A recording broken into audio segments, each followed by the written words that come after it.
La pression de nos familles, vidéo numéro 2. On a les membres de nos familles qui nous aiment beaucoup, mais ils nous appellent souvent pour nous interpeller sur des choses qui ne correspondent pas avec la société qu'ils sont en train de vivre. Bonjour les amis, c'est encore moi, YOLO Concept sur les réseaux sociaux, Manix dans la vie réelle. Je suis venu aujourd'hui pour parler encore de la pression de nos familles sur nous, les gens qui vivent en diaspora. Je lui ai discuté par rapport à la vidéo que j'avais publiée avec une amie qui m'a dit « YOLO, écoute, ce que tu as dit, vraiment, c'est la chose que je suis en train de vivre. Mais par contre, je viens à peine d'avoir 28 ans et il y a mon père qui est en train de me dire « c'est l'âge de me marier, c'est l'âge de faire des enfants, il faut que je puisse faire plaisir à la famille parce qu'on ne m'a pas éduqué de la sorte. » C'était quelque chose qui m'a touché, dans le sens où je me suis dit, si elle veut me parler avec moi, c'est qu'elle a besoin de mes idées aussi pour essayer à l'accompagner sur la situation. Je lui ai demandé, mais pourquoi ton père te parle comme ça? Parce qu'il ne te trouve pas suffisamment responsable de ta vie ou comment? Elle me dit, mon père c'est quelqu'un de très attachant, c'est quelqu'un qui aime beaucoup ses enfants et je pense qu'il commence à s'inquiéter le fait que je prends de l'âge. C'est l'horloge biologique qui, en tant que femme, avant 30 ans, il faut déjà avoir des enfants. C'est de ça que je vais vous parler. Les amis, vous savez, les responsabilités dans chaque société ne sont pas pareilles. La responsabilité citoyenne en France n'est pas pareille qu'au Congo. En France, pour avoir le temps de faire des enfants, il faut vraiment essayer à réunir les conditions. Pourquoi j'ai dit ça? Au Congo, tu peux faire un enfant, tu as une tante. Si tu travailles, tu gagnes 400 €, tu peux même disposer 20 € chaque fin du mois pour donner à ta tante qui va essayer à t'assister à garder ton petit pendant ces moments que toi, tu es en train d'exercer ta vie professionnelle.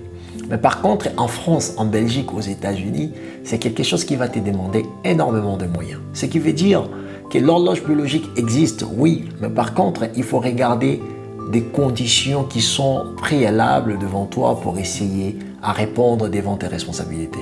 Parce qu'une responsabilité en France, en Belgique, ne s'exercera pas de la même manière qu'au Congo. Avoir un enfant en France, oui, l'État va t'aider peut-être avec 100 € par mois, mais avec 100 €, 200 € par mois, ne suffit pas pour essayer à encadrer et assister la vie d'un enfant. Et du coup, par là, qu'est-ce que moi je vais dire? Mon frère, ma chère, être au Congo n'est pas pareil qu'être en France. Faire ce que tu es en train de faire pour essayer à te présenter des moyens qui sera important au moment de l'encadrement de la vie de ton enfant, c'est quelque chose à insister et à travailler sur ça. Pourquoi? Parce que quand cet enfant viendra au monde, ça ne sera pas de la blague. Pourquoi? Parce qu'en France, on peut te retirer ton enfant. En Belgique, on peut te retirer ton enfant. Aux États-Unis, on peut te retirer ton enfant. Quand tu as la maltraitance, quand tu as une mauvaise façon d'assister cet enfant, l'État se mêle dans la vie de la famille pour essayer à retirer les enfants. Pour vous dire que les responsabilités ne sont pas pareilles. Tu ne peux pas comparer ce que tu es en train de vivre ici avec ce que tu vivais chez toi au Congo.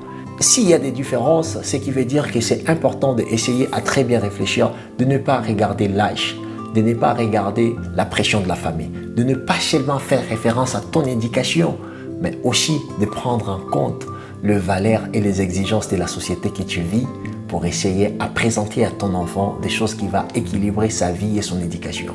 La chose la plus importante, quand tu fais un enfant, il faut être là présent. Quand tu fais un enfant, il faut essayer à l'assister. Quand tu fais un enfant, tu vas l'accompagner jusqu'à ce qu'il aura sa majorité. Et ce n'est pas quelque chose de facile ici. La majorité des parents qui essayent à faire tout et n'importe quoi avec les enfants, 90% de ces parents-là, ils ont des enfants aujourd'hui guetteurs, vendeurs de drogue, ou les enfants qui sont en train de fuir l'école pour faire tout et n'importe quoi dans nos cités, comme on dit toujours des quartiers populaires. C'est très important pour nous les blédards aujourd'hui de dire que, certes, je suis congolais. À l'âge de 20 ans, 25 ans, déjà, il faut se positionner dans une relation. Avant l'âge de 30 ans, il faut déjà avoir au moins un enfant dans une vie des familles posées.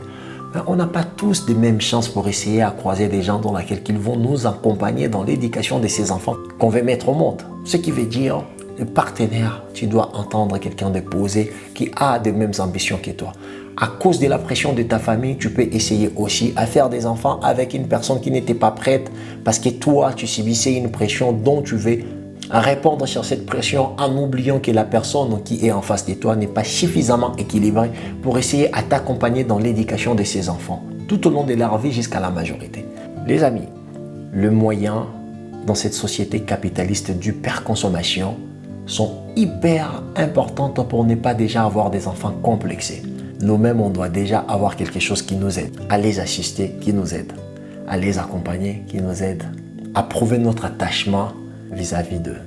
C'était encore moi, YOLO Concept, Manix dans la vraie vie. Je vous demande de vous abonner énormément sur notre chaîne YOLO Concept. On a besoin de 20 000 abonnés pour entamer notre projet de film. J'espère que vous allez bien et je vais vous retrouver dans la prochaine vidéo. Et d'ici là, portez-vous bien.